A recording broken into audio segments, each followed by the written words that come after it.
essa fala, que eu acho que é de especialista sim, porque acho que ninguém conhece, né, o território como os povos que são do território. Muito obrigado por essas luzes que nos trouxe sobre a importância fundamental do Cerrado.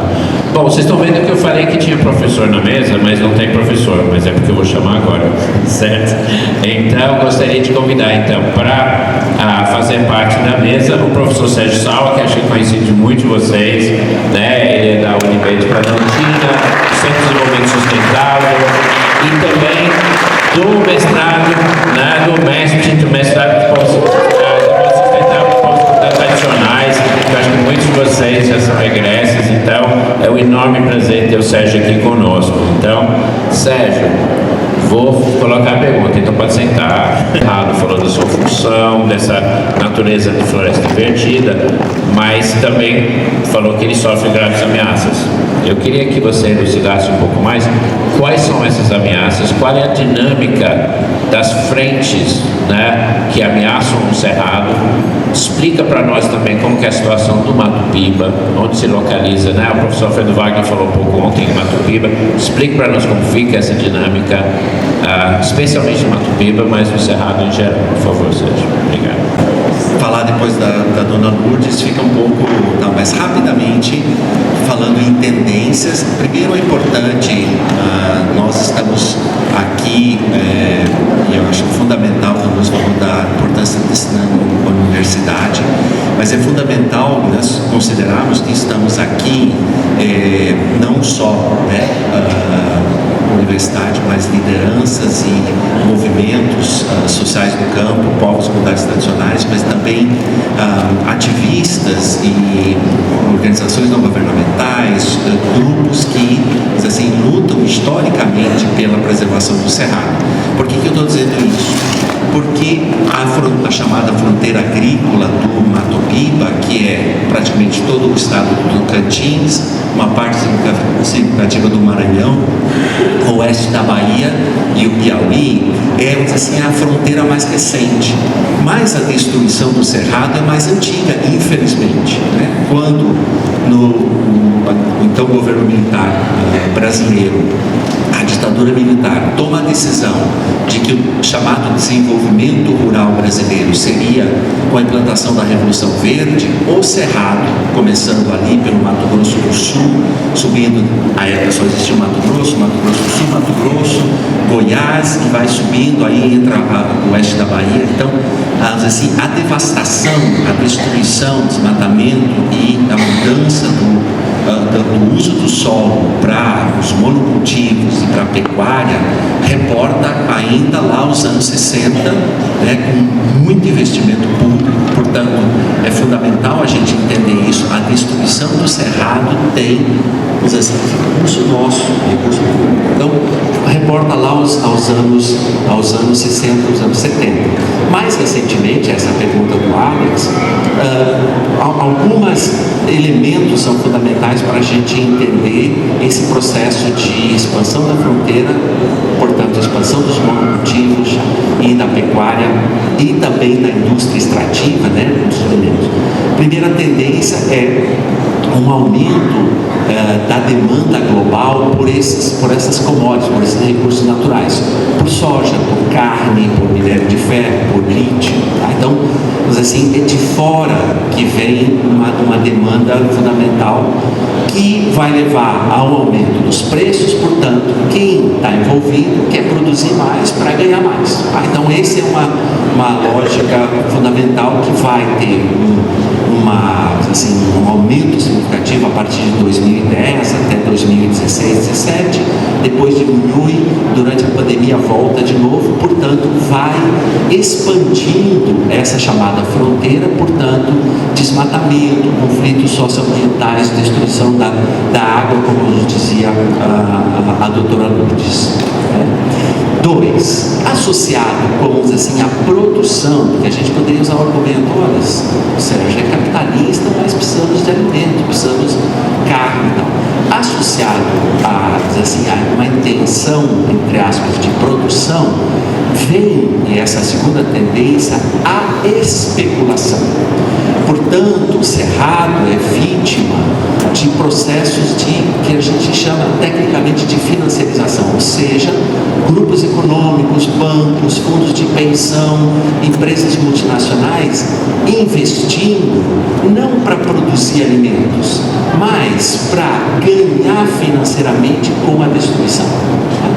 E aí, perversamente, associado a essa financiarização, ou seja, a gente tem, que não é visível, essa parte talvez da dificuldade de a gente entender e enfrentar, uma série de investimentos que, vamos dizer assim, apostam que vai aumentar o preço das commodities, dos recursos no futuro, ou que vai aumentar o preço da terra. Então, esse investimento, quer dizer assim, é especulativo, não tem a intenção nem do ponto de vista do capitalismo de produção. Associada com essa especulação, e aí eu vou terminando essa primeira parte, é que perversamente hoje estamos falando de energias renováveis. Então, associado com a expansão do agronegócio e da mineração, vem da rabeira, ou os investimentos mais recentes, em eólicas, especialmente no Nordeste, portanto na Caatinga, portanto em estados como Rio Grande do Norte, mas especialmente na nossa região, mas também no oeste da Bahia, no Madopiba, investimentos em energia solar.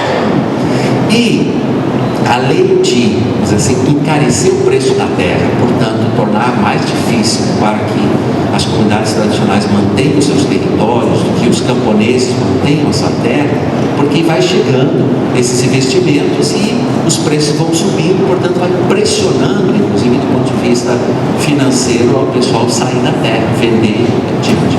Então, essa combinação leva a um terceiro, e eu termino com isso, que é as tentativas, aí vem os investimentos públicos, privados, portanto, o próprio Estado, construindo infraestrutura como portos, rodovias, ferrovias, para levar essa energia, ou a energia transformada em soja, a energia transformada em carne, a energia transformada em minério, para os mercados internacionais. Então, esses pelo menos 3 elementos são fundamentais para a gente entender os processos de destruição e ampliação dos conflitos socioambientais no Cerrado. Impulsionam, né, o desafio que enfrenta os territórios, né, do Cerrado, sobretudo Madopiba. Agora eu queria convidar o Dinamã para fazer uma reflexão a partir, né, da sua posição de liderança importante no movimento indígena em escala nacional, né, porque a PIB tem lutado muito e tem ganhado muita visibilidade na luta pela Amazônia, mas eu queria perguntar especificamente para o movimento indígena quais são as questões prioritárias para essas regiões do Cerrado e Caatinga. O que é mais importante no movimento indígena nessas regiões? E, além disso, onde vê nessa luta, nessas regiões, a possibilidade de articulação com outros povos e comunidades? Bom dia, pessoal. Bom dia, pessoal. Bom dia. Estão acordados. Bom, eu sou Dinamã Tuxá, faço parte da coordenação executiva da Articulação dos Povos Indígenas do Brasil, pela APOIME, que é a Articulação de Povos e Organizações do Nordeste, Minas Gerais e Espírito Santo, né? E agradecer o convite. Eu acho que esse tema, quando fala de mudanças climáticas, quando fala de COP, para o cenário internacional sempre se reporta a Amazônia brasileira, né? Falar de clima, automaticamente as pessoas já enxergam a Amazônia brasileira. E nós sabemos que o Brasil ele é rico não só de povos, né? Não só de línguas, mas também de biomas. Enquanto um bioma cerrado em Caatinga, a qual eu tenho, né, laços com os 2 biomas, que até meus parentes aqui puxaram, que estão ali, a Analícia, o pessoal que está aqui, que são meus parentes também, que reside aqui no estado de Minas Gerais, nós passamos a trabalhar uma lógica global, né, de inserção dos outros ecossistemas brasileiros para a discussão sobre mudanças climáticas e também reportar a esses países que não enxergam o Brasil com essa diversidade de bioma a importância de cada ecossistema desse e a conexão que eles têm, né, inclusive para a própria sustentação da Amazônia. Quando fala-se de desmatamento, se reporta a Amazônia, esquecendo da importância desses outros ecossistemas que está tão ameaçado quanto a Amazônia. E aí eu destaco para o Cerrado, que tem uma devida importância, principalmente no sistema, né, hídrico, não só brasileiro, mas global, e que acaba entrando naquele processo do racismo ambiental, aonde não vê floresta, aonde não vê área coberta, ou é área degradada e não enxerga como vegetação primária. Inclusive, essa concepção é que a União Europeia, no seu novo regramento que foi constituído, né, a Lei Anti-Desmatamento, insiste em não aceitar a importância do Cerrado para a continuidade da vida e da soberania hídrica, principalmente, não só do Brasil, mas global. Então, quando falamos da importância do Cerrado e da Caatinga nesse processo de combate à crise climática, nós estamos falando também das pessoas e dos povos e comunidades tradicionais e povos indígenas que habitam esses espaços e que fazem sua devida proteção. Infelizmente, devido a esse racismo, e aí ele é impulsionado, inclusive pela FAO, eu faço uma duras críticas à FAO, que a FAO faz parte de um sistema ONU, né? Faz parte de uma discussão global sobre alimento, floresta e tudo, que ela traz uma definição de floresta que acaba excluindo os outros ecossistemas, e essa definição de floresta definida pela FAO, ela foi aceita pela Lei de Desmatamento como sendo a métrica para entender o que deve ser protegido ou não.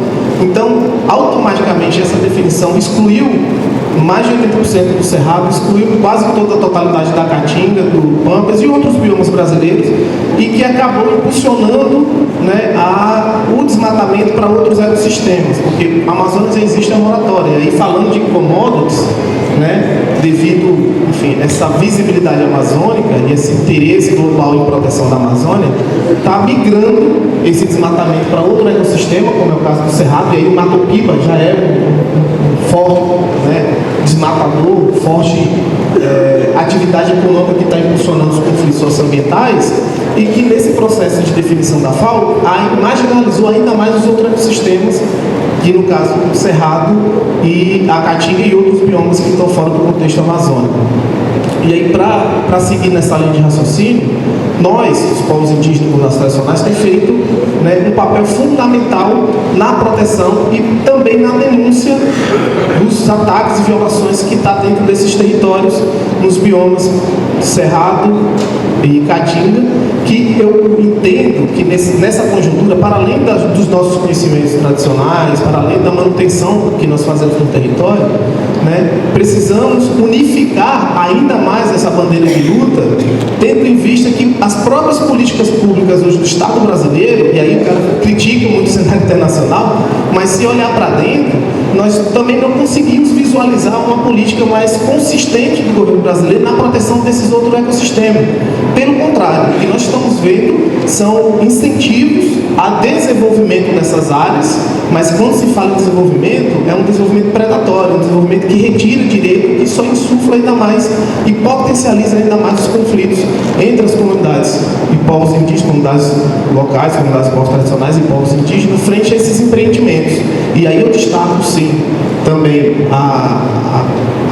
esse novo processo, né, que eles estão chamando de transição energética, que para meu ver ainda não é justa, então é só transição energética, não tem nada de justo, né? E aí eu finalizo dizendo que nós precisamos unificar ainda mais a nossa relação para que fazermos esse enfrentamento de forma conjunta, porque marginalizado nós já somos, né? Invisibilizado nós já somos. Então, eu acho que a união faz a força e a nossa unificação se faz mais do que necessário para fazer enfrentamento a todo ou qualquer tipo de violação de direitos, como está ocorrendo nos dias atuais. Obrigado. Muito obrigado. Então, acho que isso nos leva para a questão de união nas diversidades, né? Como unir mais, né? E eu queria convidar, então, o Jaime, né, que abriu a nossa sessão, né? Vou falar mais rápido. E a todas, né? Meu nome é Jaime, sou vice-presidente da CEPER, que é a Associação Central das Comunidades Tradicionais Heredeiras, e faço parte da articulação aos Arimbomes, que é componente pelos 8 povos aqui do norte de Minas, as 8 etnias, que é os povos indígenas, né? Os povos quilombola, geraizeiros, né? Os veredeiros, os catingueiros, os vazanteiros, os apanhadores de flores sempre vivos e, por último, os vacarianos, né? Então, somos esses 8 povos que compõem aí a articulação Azarino Gomes, criada aqui no nosso norte de Minas. A nossa diversidade de povos, lutamos bastante pelo território, porque todos esses povos que perderam o seu território, praticamente a nossa identidade como povos e comunidades tradicionais acaba sendo extinguida também, né? E até destruída pelos latifundiários. Então, a nossa preocupação vem nesse sentido, também a riqueza que nós temos naturais do nosso cerrado, a nossa diversidade de cerrado, né? Às vezes nós temos a chapada, temos a mata seca, temos a sereda, né? E entre outros, nessa diversidade temos uma diversidade imensa de frutos do cerrado, né? Uma riqueza imensa também das ervas medicinais e entre outros, né? Então essa é uma riqueza imensa que todos nós temos e que temos que valorizar ela, né? E ensinar as nossas crianças, né, que vem por aí dentro das comunidades tradicionais, valorizar todas essa riqueza e proteger, né, essas riquezas naturais aí que nós temos aí dentro dos nossos territórios, né? A gente, às vezes as pessoas perguntam por que essa comissão é chamada de articulação Azarino Gomes. Fizemos uma reunião com a equipe do CA, que é Centro de Agricultura Alternativa do Norte de Minas, e acompanhamos esses pessoal, esses povos, sindicatos, entre outros parceiros de luta, e aí a gente montamos aí a nossa comissão, e aí ficamos sem saber como se dá o nome da comissão, né? E aí como o cacique Rosalino Gomes, da aldeia indígena Jacriabá, foi massacrado, né? Morto ali por defender nem só o seu direito, mas o direito dos povos, né? Indígenas daquela região. E aí a gente colocamos o nome, né, dessa articulação Rosalino Gomes, a homenagem ao cacique Rosalino Gomes. E é isso aí. Construíram quilombos e quilombolas pro sistema escravista derrubar. Eia, a rainha Ginga Teresa, a Quatuni Dandara. A rainha Ginga Teresa, a Quatuni Dandara. Resistência, liberdade conquistar. Resistência, liberdade conquistar.